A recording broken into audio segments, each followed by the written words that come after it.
right, good morning. I am Kevin Price. Delighted to be with you, talking to you about you and your business. And we have a lot to talk about here on this Friday morning. Jonathan B. Smith, he comes on like clockwork, kind of giving us his insights on what's going on out there when it comes to implementing the entrepreneur operating system. We call him the Chief Optimizer, and we're loving his ongoing series. You can learn more about him at chiefoptimizer.com. Jonathan, welcome as always. Yeah, good morning, Kevin. Hey, what do you have for us today as far as our topics? Yeah, what do you have for us? Well, I want to talk about my international business experience. I actually built a mini multinational small business. That means a small business with offices all around the world, and what it took to build that business. All right. Before you tell us a little bit about what's the things you've learned from it, and some other experiences you had that relate to it, kind of give us an overview of the experience itself. Well, what the experience is about is what I want to tell you is one of the lessons that I learned having done a lot of business in the Middle East. And one of the things I learned was the importance of sipping tea. Sipping tea is all about building relationships with people so that when you're 8,000 miles away, they remember you and, in fact, are willing to follow through on a business transaction or a commitment that they've actually made. Mm-hmm. And the reason why, I guess, is because, like a lot of cultures, they put relationship on a premium.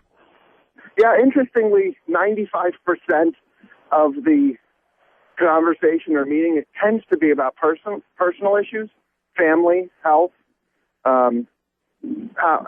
politics, but not actually about business. So the last 5% is where we actually get the business done. Okay, that's interesting.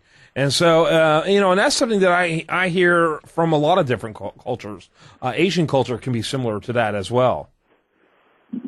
Yeah, I think the Chinese are very much like that. My friends who operate in China tell me that's the case also. Yeah, absolutely.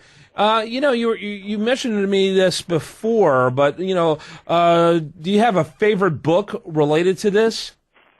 Yeah, actually, the favorite book I have is called Kiss, Bow, and Shake Hands.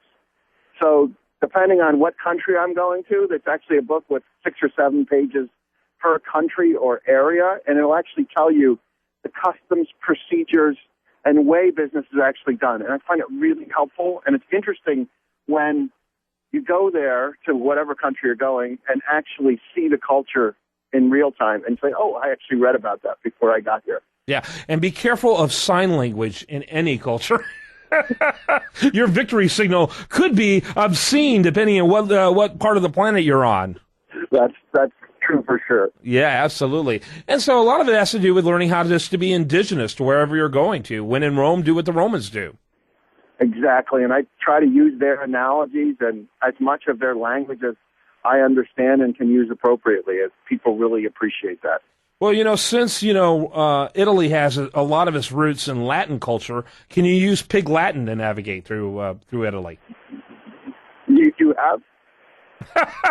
I said, can you use Pig Latin to navigate in Italian culture? I haven't tried it, but I'd be willing to. All right. Well, one of the problems we're having in the United States of America is collecting from individuals that we're doing business with. It seemed like it'd be even more daunting to collect monies from people you're doing business with overseas. Talk a little bit about that. Yeah. So one of the really big issues, no matter what business you're in, is how do you collect the money? Now, overseas, it's hard to sue the government of a foreign government when you're trying to collect from them domestically and then for sure overseas. So what we typically have used is called a irrevocable letter of credit. It's a bank guarantee that says if we basically follow through on a contract, that we will get paid according to that contract, and the bank guarantees the payment. So that's a way to avoid massive collection issues. And that works. It works. It's a little bit cumbersome versus just getting someone to cut you a check, but it's a lot easier than trying to fly back 8,000 miles to someone else's country and get them to collect.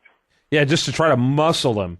Who wants to travel 8,000 miles to muscle somebody? Yeah, and you're now in their culture. You got to remember that it's hard to muscle a royal.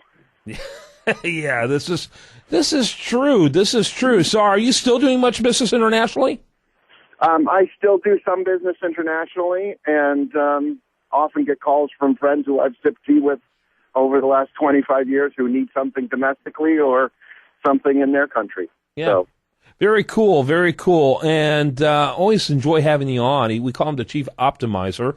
His website is chiefoptimizer.com. Jonathan B. Smith, an ongoing series there about the entrepreneurial operation system and operating system, and just one more chapter in that. Thanks so much. Thanks, Kevin. All right. Make sure you check him out. chiefoptimizer.com. I'm Kevin Price. When we come back, much more for you. I do want to remind you, best content here shows up over there at usdailyreview.com. While there, like it on Facebook, follow it on Twitter.